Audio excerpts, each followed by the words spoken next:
conseguido enfrentarnos a un sistema y hemos conseguido vencerles en el ámbito cultural, porque nos han aplicado la ley Mordaza, nos han aplicado cada vez más represión y más autoritarismo, es cierto, y cada vez nos han golpeado con más fuerza y cada vez nos han puesto multas más grandes, pero desde luego queremos decir que seguiremos luchando, que no tenemos miedo a sus multas, a sus golpes y a su política, y queremos hacer, desde luego,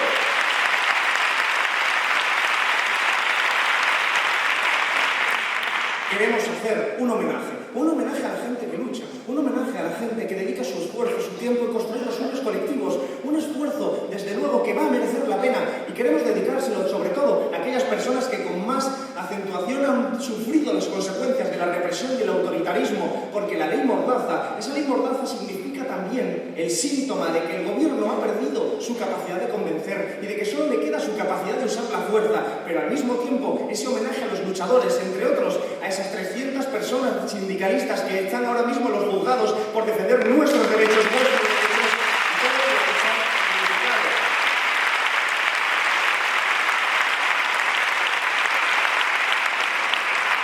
Queremos un país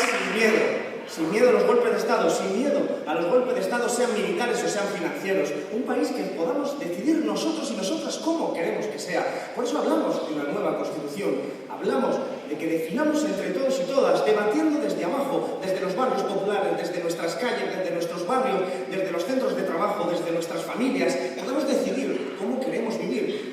vivir en las siguientes generaciones, en las siguientes décadas, cómo queremos proteger los derechos sociales. Por eso no aceptamos las reformas parciales de chapa y pintura, no aceptamos las reformas de la Constitución de maquillaje y cosmética. Queremos una nueva Constitución que sea debatida y redactada por el pueblo y para el pueblo, por las clases populares y para las clases populares, y en eso nos diferenciamos de todas las demás candidaturas que abogan por un proceso de restauración de un régimen perverso que nos ha traído hasta aquí. Nosotros, por eso nuestra peligrosidad para la oligarquía y para el sistema, decimos que no, que nosotros nos enfrentamos a un sistema económico y político profundamente regresivo, y lo decimos sabiendo que tenemos un gobierno que nos engaña, un gobierno que tiene como presidente todavía a Mariano Rajoy. Insisto y acentúo y subrayo lo de todavía, pero desde luego Mariano Rajoy es un pésimo cuentacuentos. Es un pésimo cuentacuentos que intenta vendernos que estamos en un proceso de recuperación económica y que dice que el país está saliendo de la crisis. Es probable que Mariano Rajoy y el Partido Popular estén describiendo un país fantasioso, un país que solo viva en sus barrios ricos, un país en el que desde luego no es en el que vive la mayoría social, porque la mayoría social estamos sufriendo las consecuencias de la crisis y de la gestión neoliberal de la crisis, pero también estamos siendo conscientes de la precariedad impuesta en todas las políticas del Partido Popular. ¿Sois conscientes? Seguro que muchos de vosotros y vosotras aquí mismo lo estáis sufriendo. Sufrís esa precariedad, esos contratos de 200 y 300 euros, esos contratos de un solo día de duración, esos contratos por horas, esos contratos que no sirven ni para vivir a salto de mata, esos contratos que nos convierten en meros recursos humanos al servicio de un sistema irracional y caprichoso como el libre mercado y el capitalismo. Nosotros decimos que nos rebelamos contra todo eso, por eso no nos rebelamos contra una o dos políticas, nos rebelamos contra el sistema, nos rebelamos contra un sistema económico capitalista.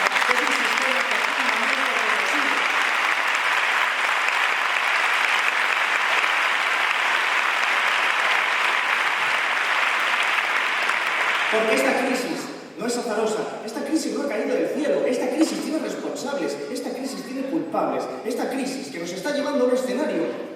de compatibilidad entre la bonanza macroeconómica y el drama microeconómico, de compatibilidad en el hecho de que se pueda crecer la economía un 2%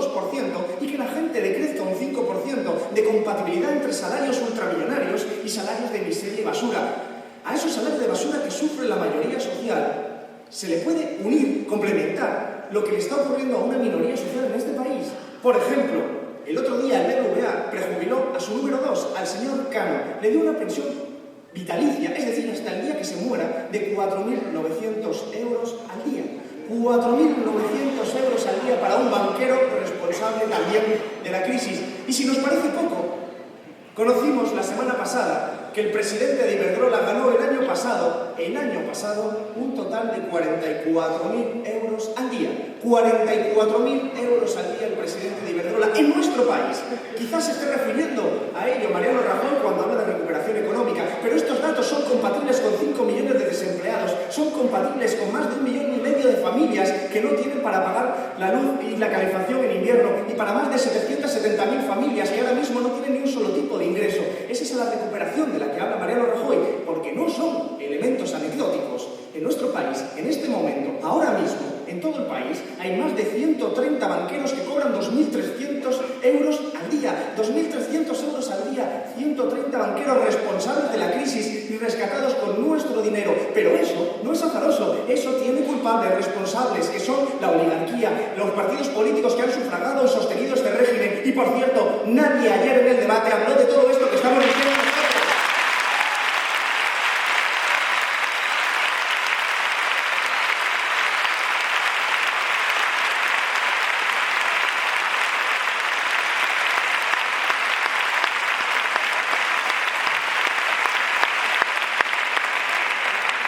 Y es que unas horas antes del debate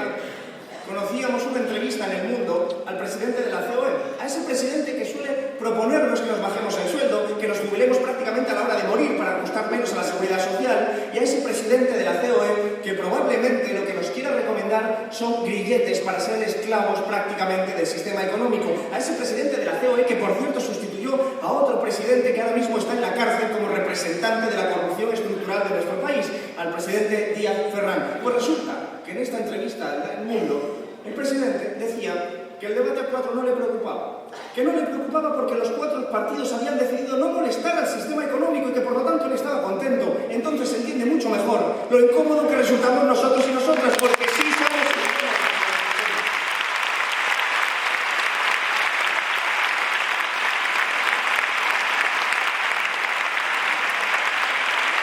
Y no nos falta razón, porque nosotros insistimos en un elemento básico. La política del Partido Popular es una política de clase,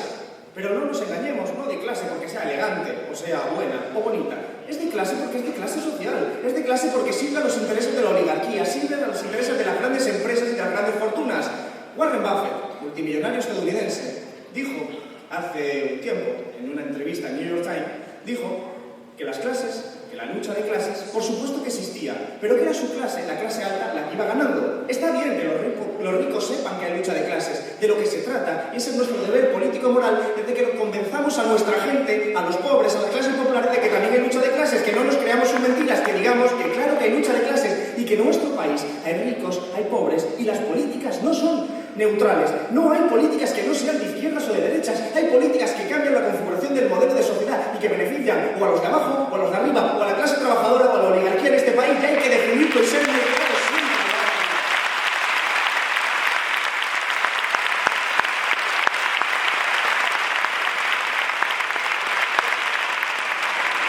En nuestro país, como en tantos otros, en realidad no gobierna Mariano Rajoy, no gobierna el presidente del gobierno. Es una paradoja. Pero es que siempre ha ocurrido así en nuestro sistema capitalista. En realidad, gobiernan quienes no se presentan a las elecciones, gobiernan esas grandes empresas y esas grandes fortunas que se esconden detrás de las bambalinas para poder manejar el tinglado, que son los que mueven los hilos de este teatro de títeres de la democracia parlamentaria cuando el Estado no tiene capacidad de intervenir. Y son esas grandes empresas las que deciden, como poder salvaje, descontrolado, insaciable, qué se hace con nuestra jubilación, qué se hace con nuestra sanidad, qué se hace con nuestra educación. Y son esas grandes empresas las que gobiernan realmente. Lo hemos visto en nuestras ciudades, lo hemos visto en nuestras ciudades y lo hemos visto en nuestros pueblos y lo hemos visto en nuestro Estado. Créanme, si en estos 4 años en los que hemos estado en el Congreso debatiendo con Rajoy, con Guindos, con Montoro, con Draghi, con todo el gobierno en su conjunto, si en estos 4 años hubiéramos sustituido al presidente del gobierno, Mariano Rajoy, por Florentino Pérez, hubiéramos ahorrado un intermediario